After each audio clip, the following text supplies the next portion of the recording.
तो एक अवतार आए धरती पे, जैसे बुद्ध आए थे, जैसे कृष्ण आए थे, और उन्होंने इस प्रॉब्लम का सॉल्यूशन खोज लिया।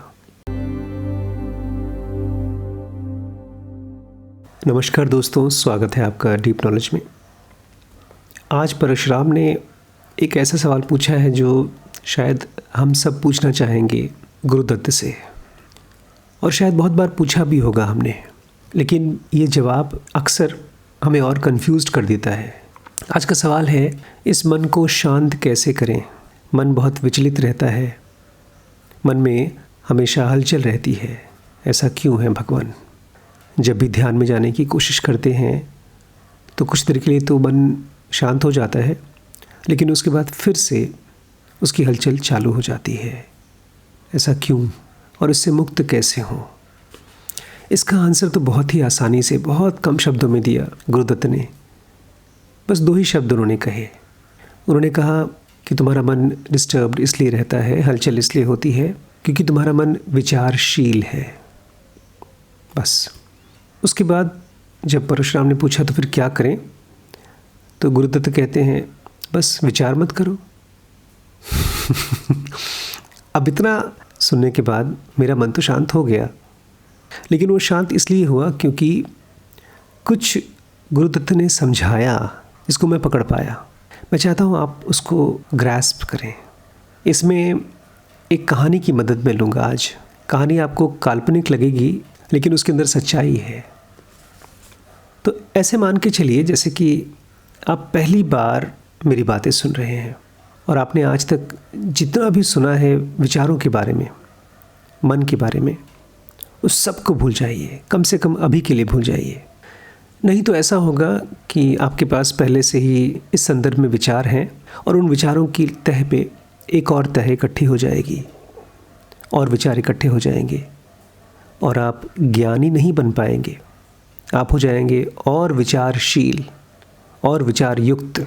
इसको कहते हैं आप नोअर नहीं होंगे, आप हो जाएंगे और ज़्यादा इन्फॉर्म्ड और ज़्यादा टैलेंटेड। जब आप मेरी बात सुन रहे हैं तो 2 तरीके से आप सुन सकते हैं। एक तो जो 99% लोग सुनेंगे, और वो है समझने की कोशिश करना। समझना नहीं, समझने की कोशिश करना। और वो ऑलमोस्ट नहीं समझने जैसा है। आप मेरी बात सुनेंगे और ज़्यादा कंफ्यूज्ड हो जाएंगे और आपके मन में कोई ट्रांसफॉर्मेशन नहीं आएगा। और दूसरा तरीका है अनुभव करना, इस चीज़ को जीना। जी हाँ, इसको ऐसे समझिए जैसे कि एक शक्कर का छोटा सा दाना अपने मुंह में जीभ के ऊपर रख लिया, उसको आप अनुभव करते हैं, उसके बारे में विचार नहीं करते। तो जो मैं कह रहा हूँ वो एक मिठास है, एक अनुभव है मन का, और इसी को कहते हैं नॉन डुअलिज्म, जहाँ पर आप एक ज्ञान को मन में विचार नहीं बनने देते, आप उसको अनुभव करते हैं, आप वही ज्ञान हो जाते हैं। अब एक कहानी, बहुत साल पहले की कहानी है, जब इंसान और समुंदर की बहुत गहरी दोस्ती थी और दोनों ही एक दूसरे से बातें किया करते थे, अपनी परेशानियां एक दूसरे से डिस्कस किया करते थे। और एक दिन इंसान ने समंदर से कहा, मेरा मन बहुत डिस्टर्ब्ड रहता है, बहुत हलचल होती है। तो समंदर ने कहा, यही तो मेरी भी परेशानी है, देखो मेरे अंदर में भी कितनी लहरें हैं, कितने आंधी और तूफान आते हैं। तो दोनों मिलकर के गए भगवान के पास। भगवान ने उन दोनों की बातें सुनी बहुत ध्यान से। समंदर चाहता था कि उसकी लहरें शांत हो जाएं और इंसान चाहता था कि उसके विचार शून्य हो जाएं। भगवान ने उन दोनों की बात बहुत ध्यान से सुनी, फिर बोले, माफ़ करो, मैं तुम्हारी इच्छाएं पूरी नहीं कर सकता।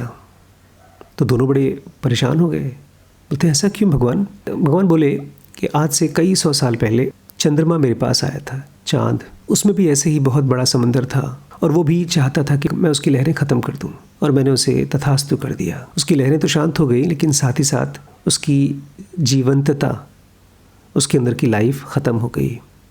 और आज देखो चाँद क्या है, वहाँ कोई इंसान नहीं रहता। इसलिए उसके बाद से मैंने फ़ैसला लिया, भगवान बोले कि लहरें तो रहेंगी क्योंकि वो ज़िंदगी लाती हैं, उसी की वजह से समंदर में प्राण रहते हैं। और इंसान, अगर तुम सोचना बंद कर दोगे तो तुम भी ख़त्म हो जाओगे। इसलिए मैं तुम दोनों की इच्छा पूरी नहीं कर सकता। दोनों बेचारे मायूस और उदास होकर के वापस आ गए, लेकिन हार नहीं मानी। इंसान चला गया तपस्या करने, कोई चला गया अपने आप को जप और पूजा में डुबोने, किसी ने नॉनवेज खाना बंद कर दिया, और इस तरह से अलग अलग एक्टिविटीज़ में लोग जुट गए, क्योंकि वो चाहते थे कि उनका मन शांत हो जाए। कई 100 साल बीते तो भगवान ने एक अवतार भेजा। कोई भी हो सकता है। जैसे कृष्ण कहते हैं ना, जब भी दुनिया में अधर्म होता है तो मैं धर्म की स्थापना करने आता हूँ। तो वो अधर्म बाहर से कहीं ज़्यादा मन के अंदर होता है। वो डिस्टर्बेंस को ही अधर्म कहते हैं। तो एक अवतार आए धरती पे, जैसे बुद्ध आए थे, जैसे कृष्ण आए थे, और उन्होंने इस प्रॉब्लम का सॉल्यूशन खोज लिया। उन्होंने देखा कि आसपास में डिस्टर्बेंस है, मन में डिस्टर्बेंस है, लेकिन इसका कारण है बाहर। इसको हम कहेंगे टर्बुलेंस, कि हमारे मन में टर्बुलेंस है। जैसे समुद्र में लहरें हैं, लेकिन उसका कारण है हवाएं, तूफान। ऐसे ही इंसान के मन में भी डिस्टर्बेंस है, थॉट्स की हलचल है, लेकिन उसका कारण है इंद्रियां, इम्पल्सेस, जो आकर के इन इंद्रियों को टच करते हैं। अब जो कुछ भी देखते हैं, सुनते हैं, वो सब चीज़ें हमारे मन के हलचल की कारण हैं। उसके बाद उस अवतार ने ये भी समझा कि अगर डिस्टर्बेंस है, हलचल है, तो उसका हल भी होगा, उस प्रॉब्लम का सॉल्यूशन भी होगा। और फिर फाइनली अवतार ने जो सबसे बड़ी डिस्कवरी की वो ये था कि एक तरीका है मन के हलचल से मुक्त होने का। इसी को बाद में बुद्ध ने नोबल ट्रूथ कहा कि दुनिया में दुख है, ये एक सच्चाई है। उस दुख का कारण है, ये भी एक सच्चाई है। और इस कारण को हम ख़त्म कर सकते हैं, ये भी एक सच्चाई है। इतना सीखने और समझने के बाद वो अवतार चल दिए अपना ज्ञान बांटने के लिए। रास्ते में वो इंसान और समंदर दोनों उनसे मिले। जब ये बातें वो बोल रहे थे, दोनों सुन रहे थे, इंसान और समंदर दोनों इन बातों को सुन रहे थे। आदमी उसको अभी समझ नहीं पाया था, लेकिन समंदर ने इस बात को ग्रैस्प कर लिया, पकड़ लिया। इंसान ने पूछा समंदर से, तुम बड़े शांत हो गए, तुम डिस्टर्ब नहीं लगते, क्या समझे?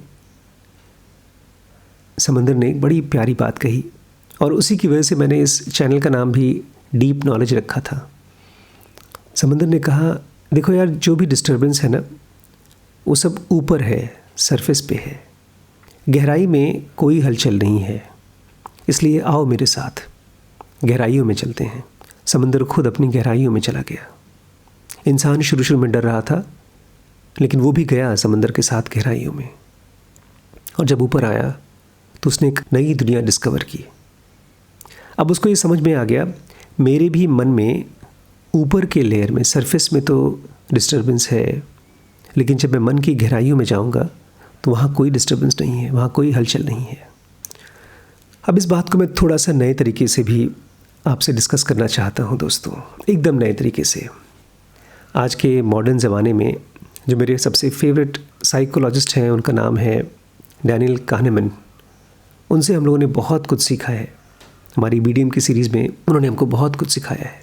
उनका एक कॉन्सेप्ट है, बहुत ही सिंपल कॉन्सेप्ट है। मैं रोज़ बच्चों के साथ जब बातचीत करता हूँ तो उसको अब तो हमारी ज़ुबान में आ गई है। जब भी हम किसी से कुछ भी सुनते हैं, हम कुछ भी देखते हैं, कोई भी चीज़ टेस्ट करते हैं, कोई चीज़ टच करते हैं, तो तुरंत हमारे मन में एक विचार आता है।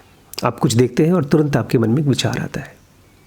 ये विचार है हमारे मन के सिस्टम 1 का, जिसको वो समंदर कह रहा था सरफेस, और वो इंसान कह रहा था मन का ऊपरी लेयर। इसीलिए गुरु दत्तात्रेय कह रहे हैं मन विचारशील है, लेकिन वो पूरे मन के बारे में बात नहीं कर रहे हैं। वो कह रहे हैं हमारे मन का जो सबसे ऊपरी हिस्सा है वो है विचारशील, वो है विचार करने वाला। और जब गुरुदत्त कहते हैं विचार मत करो, तो वो कहते हैं सिस्टम 2 का इस्तेमाल करो। अब एग्जैक्टली सिस्टम 2 ये नहीं है। सिस्टम 1 होता है जब मैं आपसे कहूँगा ब्रेड, तो आपके मन में आएगा बटर, या कुछ लोगों के मन में आएगा जैम। वो एक ऑटोमेटिक रिस्पॉन्स है। सिस्टम 1 बड़े काम की चीज़ है, वो आपके मन को बहुत आसानी से इस दुनिया में रहने के लिए हेल्प करता है, सर्वाइव करने के लिए हेल्प करता है। वो हमें मदद करता है चलने के लिए, सीढ़ी से उतरने के लिए, ये देखने के लिए कि कौन कितना दूर पे है। जब दो आवाज़ें आ रही हैं तो ध्यान किस आवाज़ पे देना है। इस तरह की बहुत सी छोटी छोटी चीज़ें हमारा सिस्टम मन आराम से मैनेज कर लेता है। ऑटोमेटिक रिस्पॉन्स या ऑटोमेटिक थिंकिंग बोलते हैं इसको। लेकिन जब हमको लाइफ के बारे में सोचना है तब सिस्टम मन बेचारा काम नहीं कर पाता। इसलिए बहुत बार हम गलत डिसीजंस ले लेते हैं, और जब हम परेशान होते हैं, हमारा मन डिस्टर्ब्ड होता है, तो वो भी कुछ और नहीं, गलत डिसीजंस हैं, क्योंकि वो सिस्टम मन से लिए गए हैं। जब मैं कहता हूँ आपको गहराई में जाना है, वो गहराई क्या है? गुरुदत्त उसको बोलते हैं विचार शून्य, मन का शांत होना। अब जब हम विचार शून्यता या मन का शांत होना सुनते हैं तो ऐसा लगता है जैसे कि बहुत भारी चीज़ है, पता नहीं कब और कैसे मिलेगी। लेकिन 1 सेकंड का विचार शून्य भी तो होता है। अगर मैं साइलेंस बोलता हूँ, चुप रहिए, वो भी तो होता है। अब मैं आपसे अपनी डिस्कवरी शेयर करना चाहता हूँ। जब मैं शांत हुआ तो मैंने अपने विचारों के बारे में, मैं अपने ब्रेन की थिंकिंग इंस्ट्रूमेंट के बारे में कुछ कुछ समझा, और उससे मैं शांत हो गया। जी हाँ, मैं चाहूँगा आप भी इस वोकैबुलरी को यूज़ करिए। अपने मन को, अपने सिस्टम मन को थिंकिंग इंस्ट्रूमेंट बोलिए। उसका काम है सोचना, सोचना, सोचना और सोचना। अब एक बड़ी ख़ास चीज़ देखी मैंने विचारों के बारे में, इसको आपको देख करके समझना होगा। मैंने कहा ना, एक्सपीरियंस करना होगा। मेरी बातचीत को एज इट इज़ मान मत लीजिएगा। मैंने देखा विचार सर्कल्स में घूमते हैं। जी हाँ, आपने किसी एक बात पर कुछ सोचा, वो बात ख़त्म हो गई, वो घटना ख़त्म हो गई, तो विचार भी ख़त्म हो जाना चाहिए। लेकिन कुछ दिन, कुछ महीने, कुछ हफ्ते बाद वो विचार फिर से आते हैं, और ये बड़ी अजीब और बड़ी टॉर्चरस चीज़ है विचारों की। और जिस दिन आप इसको डिस्कवर कर पाएंगे, उस दिन से ये सर्कुलर थिंकिंग से आप दूर हो जाएंगे। और दूसरी चीज़ मैंने डिस्कवर की, थैंक्स टू गुरु दत्तात्रेय, कि विचार, जो नॉर्मल विचार होते हैं, वो हमारे ब्रेन में से निकलते हैं और बाहर बहते हैं। जैसे हमारा पसीना बहता है, हमारे बाल झड़ते हैं, हमारे शरीर में से खुशबू निकलती है, ऐसे ही हमारे मन में से विचार निकलते हैं। जब हम बात करते हैं तब भी, जब बात नहीं करते हैं तब भी। लेकिन फ़िलहाल के लिए, सुविधा के लिए मान लें कि जब हम किसी से बातचीत कर रहे हैं, वार्तालाप कर रहे हैं या बहस कर रहे हैं, तो हमारे विचार बाहर निकल रहे हैं। और अगर वो विचार सही नहीं हैं तो वो आसपास की दुनिया को पोल्यूट करते हैं। जिस दिन से मुझे ये बात पता चली कि मेरे विचार मेरे आसपास के लोगों की लाइफ को पोल्यूट करते हैं, उस दिन से 90% थॉट्स मेरे शांत हो गए। जस्ट इस चीज़ को रियलाइज़ करने से ही कि मैं अपने मन से विचार बाहर निकाल रहा हूँ और वो कुछ नहीं कर रहे हैं, किसी की मदद नहीं कर रहे हैं, वो केवल पोल्यूशन क्रिएट कर रहे हैं। उस दिन से मेरे यूज़लेस रिपीटेटिव थॉट्स शांत हो गए। और चौथी चीज़ जो मैंने डिस्कवर की, वो तो सबसे ख़तरनाक थी।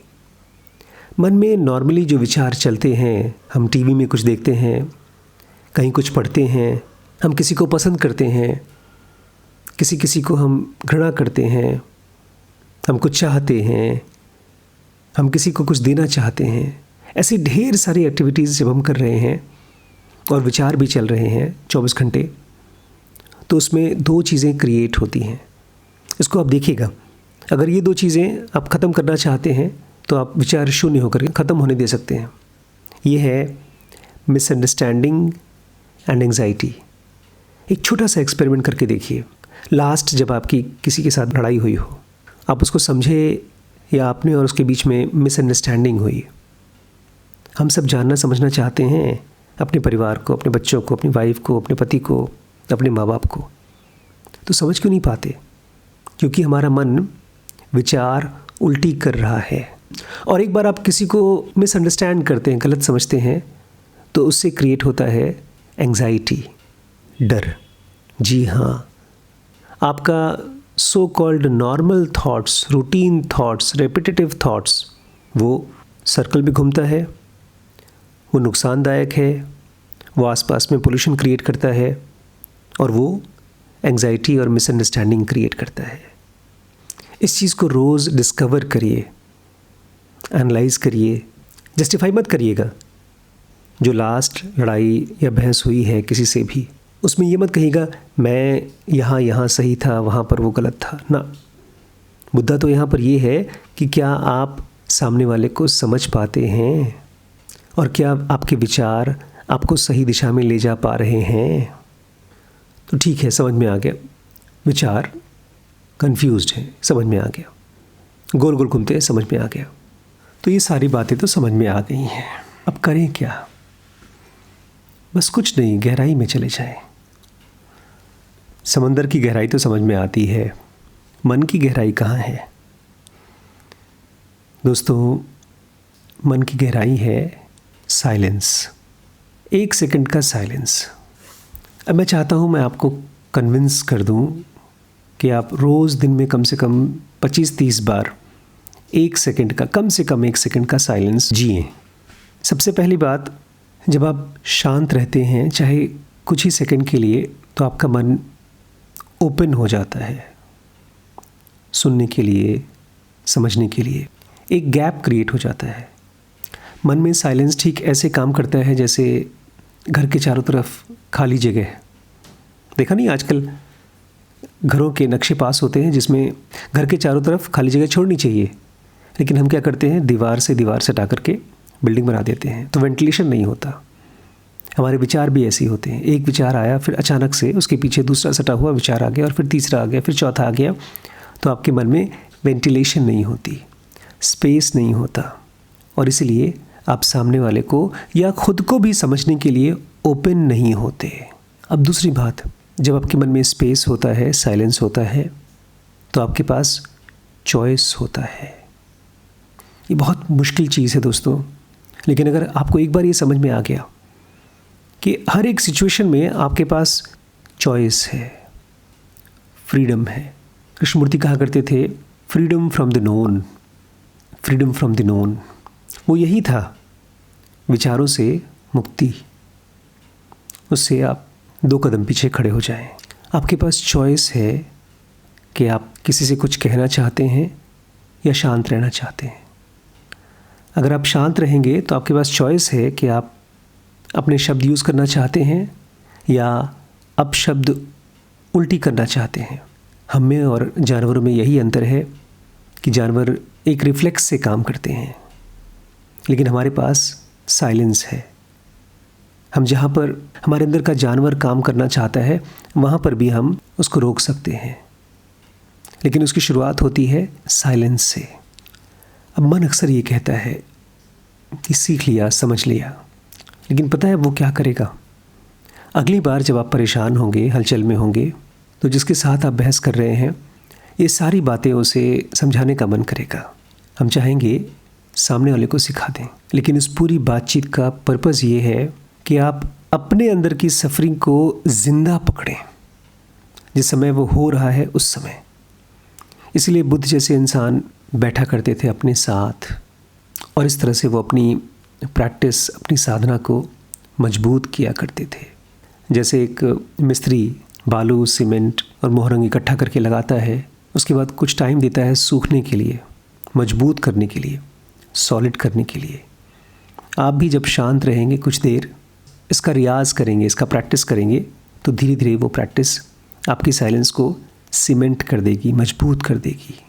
और वही है मन के अंदर की गहराई।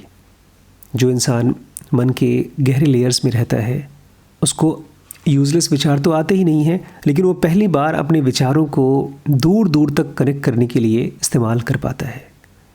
ऐसा ही इंसान इंट्यूशन यूज़ कर पाता है, ऐसा इंसान मेडिटेशन कर पाता है, और ऐसा ही इंसान सच्ची रूप में कंसंट्रेट कर पाता है, फोकस कर पाता है, और इसमें कोई एफर्ट नहीं लगता।